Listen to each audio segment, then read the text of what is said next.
Sucedió entre los años 1401 y 1402. Un grupo de intelectuales en París se enzarzó en una bronca literaria que fue progresivamente subiendo de tono, y además trajo al debate tópicos muy poco comunes en aquel momento.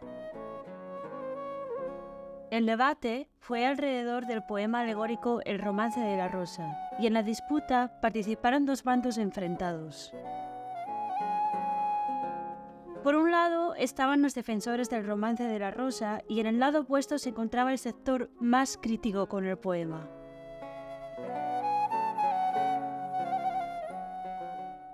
El bando a favor estaba compuesto por Jean de Montreuil, que entonces era secretario real, y los hermanos Gontier y Pierre Colle. Mientras que el bando detractor estaba formado por la escritora Christine de Pisan, un individuo anónimo, y Jean Gerson, que era teólogo de la Universidad de París. El enfrentamiento sucedió a través de un complejo entramado epistolar que fue progresivamente agriándose. Más tarde, Christine decidirá hacer públicas algunas de estas cartas.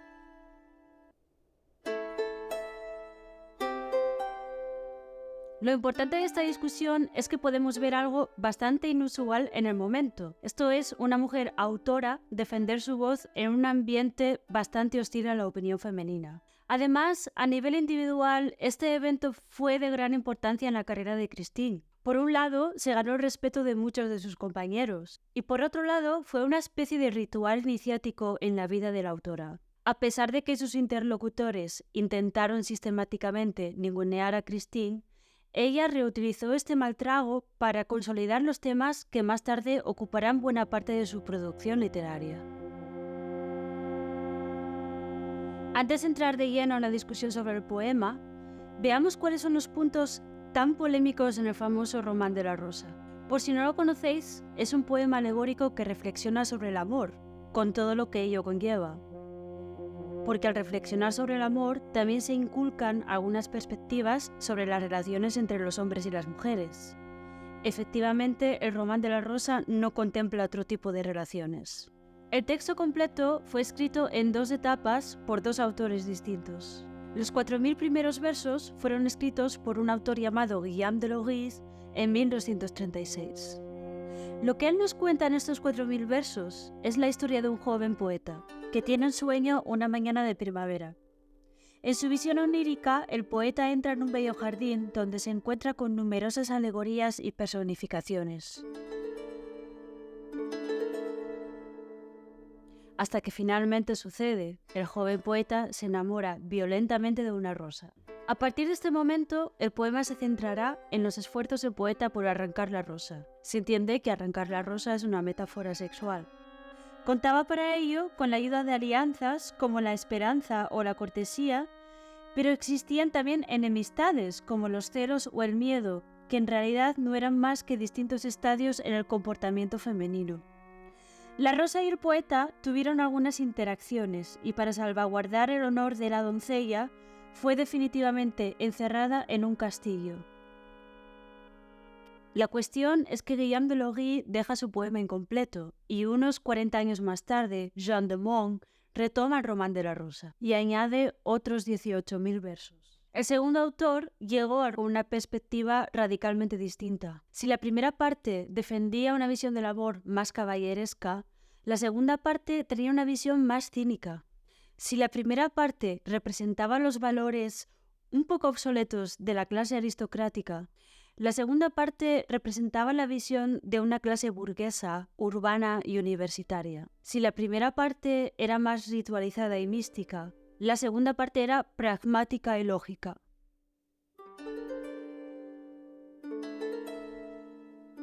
El continuador del Romance de la Rosa quiso que el héroe consiguiese a toda costa arrancar la rosa. Para acceder al castillo donde la rosa estaba protegida, el héroe cuenta con un gran ejército formado por distintas alegorías y símbolos. Entre ellos se encontraba Venus, que asaltó el castillo con una flecha ardiente y la lanzó a un lugar estratégico. Esta especie de rosa petrificada, atravesada por una flecha ardiente, fue una nueva analogía sexual que muchos artistas del Romance de la Rosa no dejarían escapar. El Román de la Rosa fue un poema muy popular, extensamente copiado, y se tornó en un libro de referencia para la educación sentimental de varios intelectuales, todos hombres, por supuesto. Su popularidad no dejaba de ser un hecho alarmante si tenemos en cuenta los discursos misóginos de algunos de los personajes. Por ejemplo, en un pasaje puede leerse: «Todas ustedes», se refiere a las mujeres, «fueron o serán putas por acción o por intención», o «el hombre que quiera cambiar todo ello tendrá que adueñarse de los cuerpos de las mujeres». Fue una composición dirigida a una audiencia masculina. Y esta era su intención. De hecho, el texto utiliza a menudo el pronombre nosotros, refiriéndose tanto a los autores como a los lectores del poema. Ya en ese momento había voces críticas, y la voz de Christine era una de ellas. Antes de esta bronca literaria, Christine ya había escrito y reflexionado sobre estos temas. En uno de sus textos, que escribió justo antes de este debate literario, Christine escribe un relato onírico en el que recibe la visita de Lealtad. Esta visión le revela que el dios del amor está ofendido por la forma en que los hombres difamaban a las mujeres. En otro texto muy cercano a los eventos aquí descritos, Christine criticará con un tono bastante cómico a los falsos galanes que para seducir utilizaban un lenguaje engolado, lleno de tópicos y clichés. Y utilizaban expresiones como tener el corazón inflamado, o sentirse enfermo de amor, o sentir que el corazón está preso en una jaula. Y alerta a las mujeres sobre la falsedad de estos lugares comunes. Este es un tema que de una forma u otra nunca le abandonará.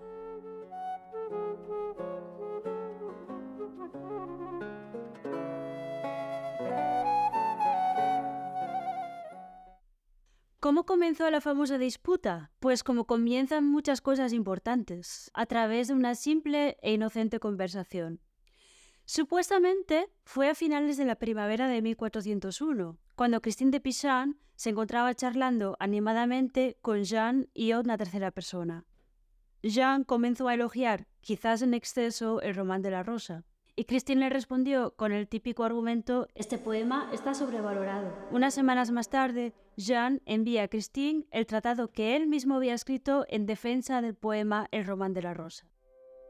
Christine le respondió muy educadamente y expuso las razones por las que creía que el famoso Romance de la Rosa debía pasar por un filtro más crítico.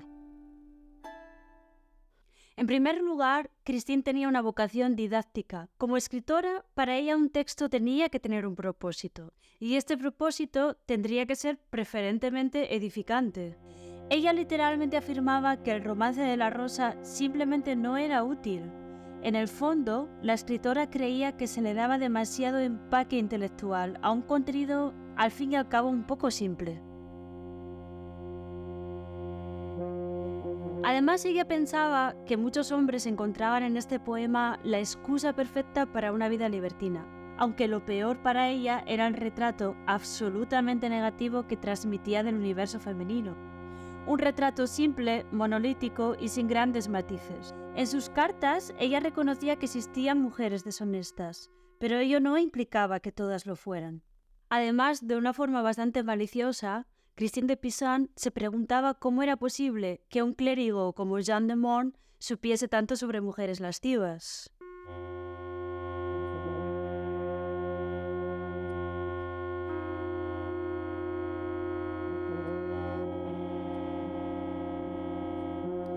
La verdad es que Christine era bastante fina debatiendo. Quienes perdieron los papeles fueron los hermanos Cole. Uno de ellos escribió a Christine recriminándole por su atrevimiento a difamar la imagen del gran Jean de Meun. Además, le instaba a arrepentirse de sus comentarios, y así ellos podrían incluso llegar a perdonarla.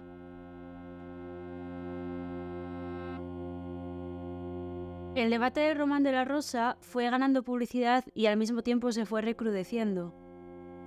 El último coletazo de este debate tuvo lugar cuando entró en juego Pierre Cole y se dirigió a Christine con durísimas palabras. Le decía: «Tú te atreves a juzgar con tus impertinentes presunciones. Las palabras vienen fácilmente a la boca de una mujer para criticar a un hombre de gran entendimiento». Es curioso ver cómo Christine respondía a tan duras críticas, esquivando estas palabras con bastante sarcasmo. En una de sus cartas puede leerse: Yo, Christine de Pizan, mujer de poca intuición y entendimiento inconstante, por lo cual vuestra sabiduría no debería despreciar mi escaso conocimiento, sino que podría condescender a suplir mi propia debilidad femenina. Ella siguió recibiendo cartas bastante airadas, pero ya después de un tiempo, la prolífica escritora estaba ocupada en otros asuntos. Como dije antes, este es un tema que nunca la abandonará. En su libro La ciudad de las damas empezaba con una reflexión semejante. Expone Christine su desasosiego después de haber leído un pasaje del libro de las Lamentaciones de Mateolo. Su lectura me dejó, sin embargo, perturbada y sumida en una profunda perplejidad. Me preguntaba cuáles podrían ser las razones que llevan a tantos hombres, clérigos y laicos, a vituperar a las mujeres, criticándolas bien de palabra, bien en escritos y tratados. Y no es que sea cosa de un hombre o dos, ni siquiera se trata de este Mateolo, que nunca gozará de consideración, porque su opúsculo no va más allá de la mofa, sino que no hay texto que esté exento de misoginia. Al contrario, filósofos, poetas, moralistas, todos, y la lista sería demasiado larga, parecen hablar con la misma voz para llegar a la misma conclusión de que la mujer, mala por esencia y naturaleza, siempre se inclina al vicio.